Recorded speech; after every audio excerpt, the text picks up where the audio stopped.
All right, guys, there we go. I'm going to do a quick run through of this Sigma 26 greenhouse. I got all the outer plastic glazing on there in the right direction. Make sure you mark your panels when you peel these if you're going to do this. There's a UV side that's protected. If that's backwards, you're going to mess it up. Um, Everything went really well. Just long, tedious. Yesterday was ice cold and today is beautiful. It's crazy. But what you got here is you got these washers that bite into the other track inside. You needed some help. I did it by myself, but these are my helpers here. I got Woody and Lincoln Log over there. And you just lean up and you try to get them to catch a thread inside. These straps, okay, are like a side thing that you buy if you want to do the straps to tie down to the foundation. They get in the way of the bolts here. I didn't like it, so I made up my own idea here. I changed it around a little bit because I wanted this panel to be flush and smooth all the way to the outside of the wood. Same thing here, like these two bolts here, okay? These two bolts went in each one of these rungs. And instead of having it the way they described it, I just flipped these plates around. It's kind of backwards to do it after it's up, but I just changed this. So I put this bracket inside, put two nice screws in here. If I want, I can lag something in the middle here with a lag bolt. This is flush to the ground outside. I was noticing that there was some wind coming in because these bolt heads were sticking out behind there. It was kind of like the directions had a little hiccup in there. One application is for foundation and one is for to be in the ground. So the directions kind of didn't jive. I got two doors. This is going to be a door, and that's going to be a door. You can't really see out clearly. It's like a ripply effect. So if you start trying to look out, you get a little dizzy, a little hazy. It's okay. But you can see if there's somebody out there, if someone drives up or walking up. Just so you guys know, this is a greenhouse. And I'm going to do flower boxes in here and planters for vegetables. Instead of working on the ground, we're going to work standing up.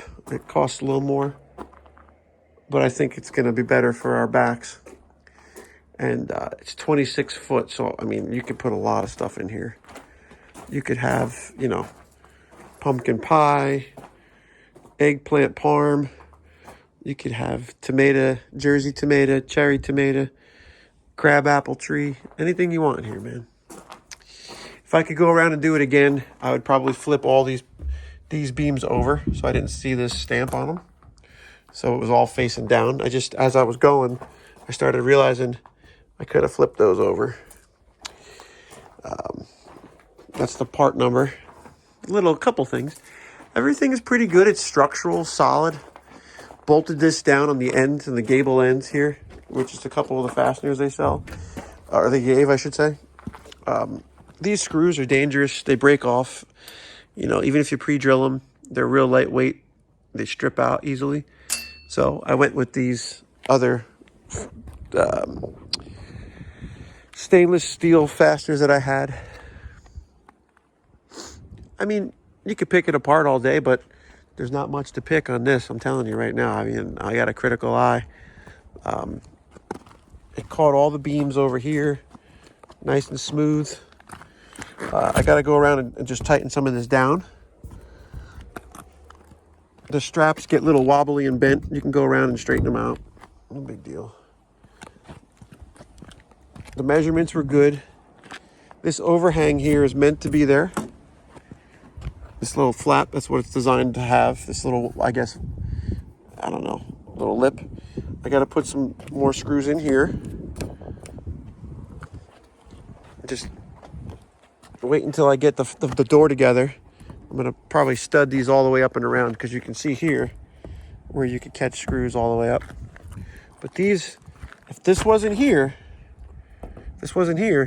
I'd have screws all the way up around all this. But because you don't have them, the screws are in the way. So you do away with it, and inside you mount it. I didn't like having this bulging out. I think it's all right. The hemlock is not treated. It's going to probably get weathered. I'll probably think of doing something. eventually, but I want this to season a little bit because this was really wet wood when I got here. When it got here, I don't even know how much total value for this whole building costs. It's a lot. Definitely a couple of grand going up from there.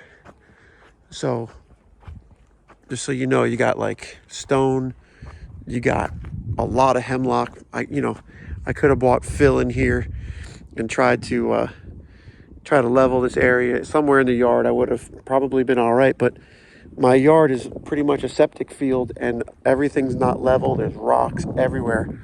So I think this is the flattest spot I could have dealt with it. And, I went with the height back there, as you guys know, and it comes to nothing. But anyway, and now over here, this is all going to get cleaned up. This is the last pretty much video till it's done. I'm not going to go through it anymore of this, but this all gets thrown out. There was garbage over here, all this old Trex stacking.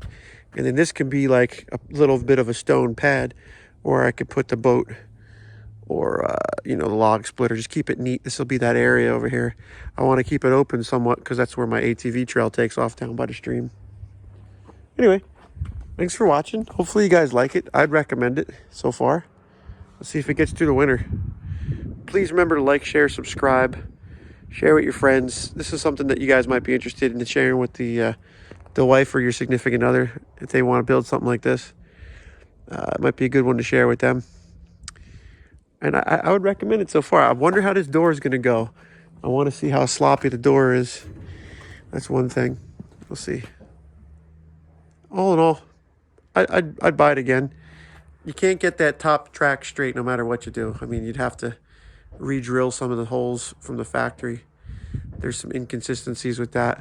Halfway through this, they changed the panel. Like this is one panel here. It's got a nice bullnose edge here. This was the original panel. This was another panel. And then around this one, it got a little bit different quality. It's still rigid. It doesn't feel any different.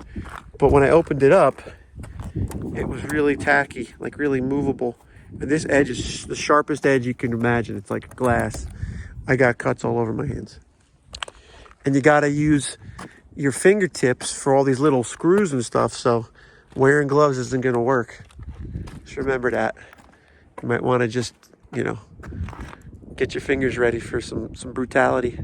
There's some static that's going on where it's attracting the dust right out of the air. It's sticking to it, the pollen or whatever. I don't care. It doesn't bother me, but just aesthetically, that's going to happen. And they got like certain specific things that you're supposed to wash this with so you don't beat it up. It takes off some of the coating, I guess. So you don't want to wash it with abrasive stuff or something that's going to leave a film. I can go on all day. Thanks, guys. Talk to you soon.